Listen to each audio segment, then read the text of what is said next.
All right, well, for pop culture aficionados such as myself, I'm sure you're well aware of the smashing cult classic Gremlins by now. And if you're not, definitely an overview is little creatures that become menaces, and they have a whole physiology and biology that's interesting to explore. Now, the first movie is really, really good. I like the first movie. The first movie is just like a perfect film in its own right. Discovers a creature, it has things that you can and can't do with it, and if he disobeys it, you don't really know what happened. And you quickly learn that there is these little freaking creatures, and they turn into these monsters if you disobey the rules. And yeah, so it's a really fucking cool story. And it really is a movie that had to have a sequel back in the day. It's just interesting to explore all the ways. I'm sure the Gremlins themselves would actively try to be bad, and seem to each all have their own individual personalities and shit.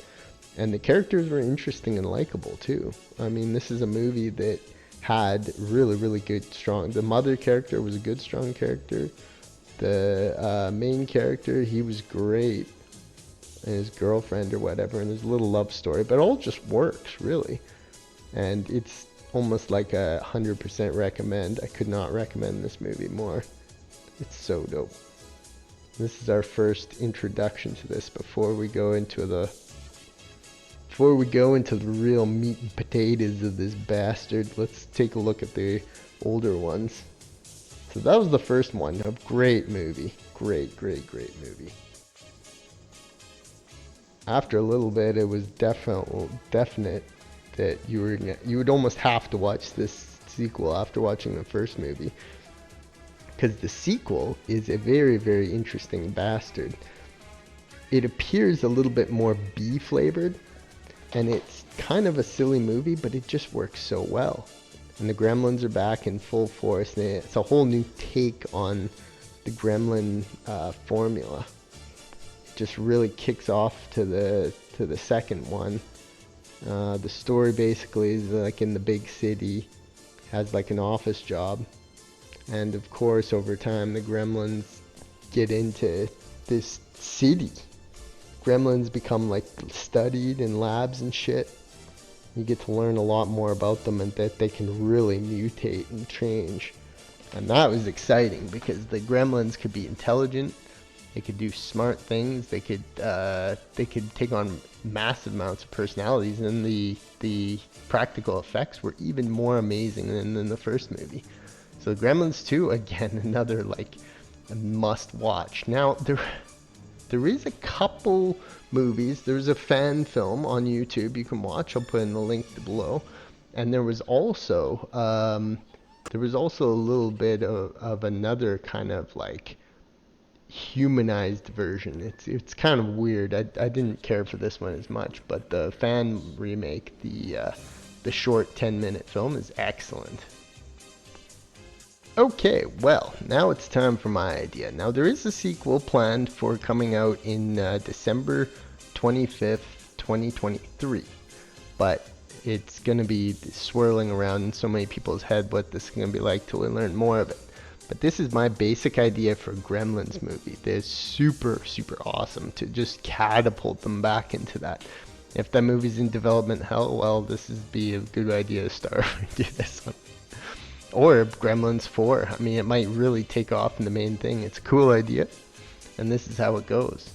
So basically, this is going to be like a California suburb, 2022, modern, super, super modern. People have phones. People are on social media. It's just very modern, and we're introduced to this community that's just normal, happy-go-lucky, no, not a care in the world. And I'm sure everybody can envision that. What happens is that there's going to be some young teenagers, semi-cringe, and just make them kind of these cool teenagers that are modern world problems show. I mean, they go to school, one of the kids gets picked on, there's a girl that one of the characters likes, You know, there's a cool friendship between two of them, and they're just this really cool young knit group of families, and their daily lives, and this goes on for a little bit. Then we get introduced to the characters there and the way that they are, and then of course, obviously, I mean, the Gremlins are gonna have to come somehow. So one time, someone orders them online. I mean, I'm sure fucking online you can order anything these days. So someone gets it just from their fucking phone or something. They come across this pet called a mogwai, and maybe one of them likes animals or is an animal activist or vegan or some shit. And they come across this ad for one of mogwai, and they buy it.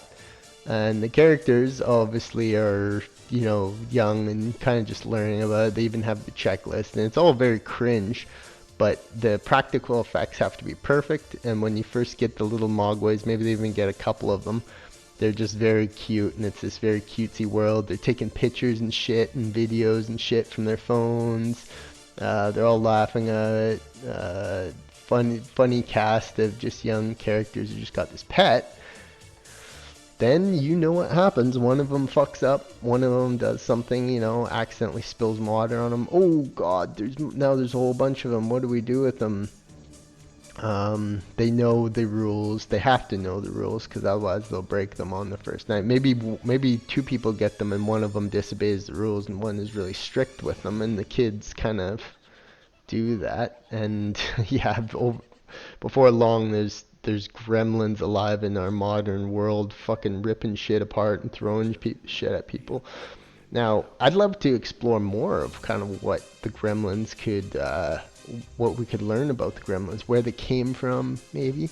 That'd be cool. Maybe they find out that they were like a lost species in in really, really, really deep jungles somewhere in the Pacific. And it's just like this really, really remote island. There's only like a couple of them, and we go back and we see like little tribes of mogwais and them hunting the bad ones, and it's like this island dynamic, and we find out more about the gremlins. But what I'd really like to see, I mean, that would be a cool side story. I would love to learn about. I mean, there's always been that mystery that you just don't know where they came from, but it makes it pretty obvious in the first movie that they like came somewhere from the Orient. They maybe came from China, or maybe there's just this really remote cave that they come from or something. So I'd love to see more of that. But another thing I'd really like to see is I'd love to see some like hardcore, you know, like shit gets real. Like this is a real problem, and people have like people have like kind of gotten like scientists and stuff. And unlike in the first one where it was kind of just like a playful lab that they discovered, I'd love to see like a city on lockdown and like the police and local emergency searching for these things, learning from these things, getting like a scientist's point of view. And I'd like to see a little bit more gore in it. If we saw some brutal scenes, like that probably wouldn't happen. But in my movie, it would be full on. Gremlin just throws a knife at a guy and he's just dead. Or there's a gremlin gets a hold of a gun. Oh my god, I would do that. Maybe it would be sweet as fuck. Just blow it all out of proportion. Make it insane. Like the gremlins have even gotten into like military weapons and shit, and then there's now like a commander gremlin, and he's got like glasses on and shit. That'd be so good. They form like an army, they just breed and multiply, and there's like thousands of gremlins. I'd like to see more different types of gremlins too. As if we could learn about, maybe there's a different subspecies that has wings and can fly. That would be really, really cool. Or like a bigger gremlin, like a full-size human gremlin. You know, that one fan make kind of has like human-sized gremlins. That would be cool if there was like kind of a mutant one, and it was like kind of a hybrid between human and a fucking gremlin, and it was beastly and dangerous. Or even if it tied into the Twilight Zone era gremlins, and it kind of explains that these gremlins used to These were actually the ones that used to take down planes during World War II. That'd be super, super cool if it linked the two of those. And we just have all these ideas all in one movie. There's awesome scenes where they're partying and getting drunk and in the modern bar, and then like, yeah, and they've kind of like taken over a side of town, and even going to like the extremes of people potentially having to evacuate because there's just so many fucking gremlins. I mean, what would they do if they just kept multiplying infinitely? It could be scary, and we could see with like a mutant gremlin, we could see some really fucked up shit where like a huge mutant gremlin just like comes up and just like crushes a guy against the wall and all of a sudden he just like breaks his rib cage and he falls to the ground, and it's just like a big monstrous gremlin. It's like a mutant one that they engineered, the gremlins themselves, and they've kind of become sentient issue on Earth. Yeah, that'd be a sweet movie for Gremlins. I would love to see something like that. That is the Gremlins 3 or 4 by Tycho Dragon.